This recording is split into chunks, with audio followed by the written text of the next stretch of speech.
You've been crushing it leading the Entree team as the EVP, and I want to switch things up. This is not EVP Daniel. This is me in your office on a Friday. We're hanging out. We're talking about the week that was, and maybe talking about some things that happened with the team. So this is a little bit of role play, a little bit of improv. Are you ready? You have a theater background? No, man. I'm terrible in that environment, but I do like shooting from the hip and just talking with a friend. So let's go for that. That's a good angle.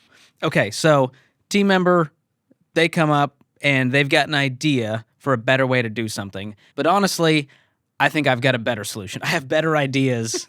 Naturally. And so, what do? You just shut them down and go, hey, that's cute, buddy, but I got a better way to do this. Exactly. Trust me. Exactly. This is how it's going to go. And you don't really acknowledge their idea. You just kind of go, you know what? That gives me another idea that's better. So thank you for that. That makes the team member feel And then you take good. credit for it. That is the key. You Always tell taking everyone. credit. You tell everyone you came up with it by yourself. Without any of the team members' help. That's the way to make your team feel seen, heard, and loved all at the same time. That's a great culture you're creating, George. Good job. What is the right approach when a team member comes to you with a solution or an idea? Yeah. So more often than not, when team members come to me with ideas, I'm like you. Sometimes I'm like, that's a terrible idea. Like in your head. No, we you don't shouldn't say do it that. out loud. No, you don't say that out loud. No, but you do. What we're trying to do here is we're trying to create a culture where the team members are empowered to bring ideas. If my team is dependent on me driving the good ideas to move our team forward, we are screwed, right? Like I'll come up with a good one occasionally, but I need to create a culture where the team is bringing ideas. And you have to create a culture where you allow bad ideas to come up and to not be slammed down. You can't just just knock someone down for a bad idea. And as a team member, I learned very quickly, I'm not bringing any ideas to that meeting because I'm going to get shunned in front of all of my peers by Daniel. Or if you bring a good idea, or if a leader takes and steals your idea, then you're going to hold on. You're going to hold on to them, and you're going to really protect them, and only let them go at the right opportunity for your career. And so, no, we are one team together. It doesn't matter who gets the credit. In fact, as a leader, you should not be taking the credit. Every chance you get, you should be giving credit to your team. So, a couple different scenarios here. If the idea is bad, one thing we can do is really ask questions, learn about it. And that helps them be heard about it and be like, hey, thank you so much for this idea. I'm going to put this one to the side. It doesn't seem like the right time right now, but let's come back to it if the timing seems right. Or I might say, hey, have you considered this? Have you considered that? Hey, let me challenge you with some things to think about, and then come back and see if you can make this idea stronger, because it may not be in the right place where it is. So I try to get them to critically think more about it in some way.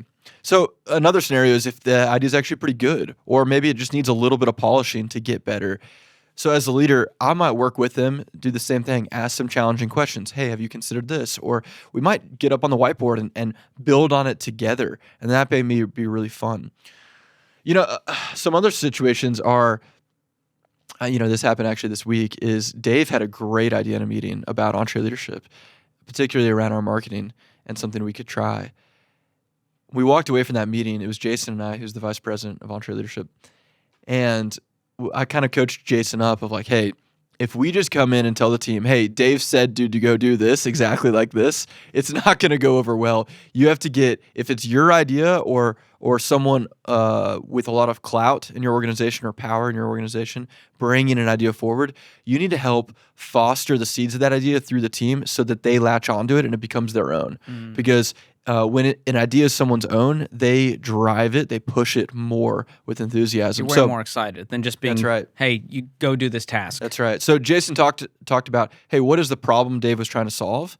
And so what we did after that is we walked around to the team and we said, hey, did you notice this? Like, this is a problem? Hey, did you notice that there's a problem here? Hey, have you guys felt that there's a problem here?